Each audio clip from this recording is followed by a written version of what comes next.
اور پھر حضور کا اسوہ حسنہ پوری زندگی پہ لاگو کرو. ایک تو سچ بولیں، بددیانتی کبھی نہ کریں، جھوٹ کبھی نہ بولیں، اور اپنے دلوں سے سارے حسد، بغض، عداوتیں، دل دریا سمندروں ڈونگے، کون دلاں دیاں جانے، 14 طبق میرے دلے دے اندر، میں تمبو وانگوں تانے، دل میں گنجائش پیدا کریں. اور آخری بات آپ سے یہ عرض کی ہے، دوسروں کا احساس پیدا کریں.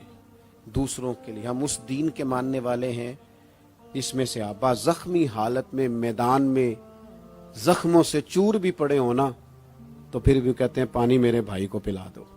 پانی اس دین کے ماننے والے. ہمیں نا خود غرض کیا گیا، اپنی اپنی پہ لگا دیا گیا ہے.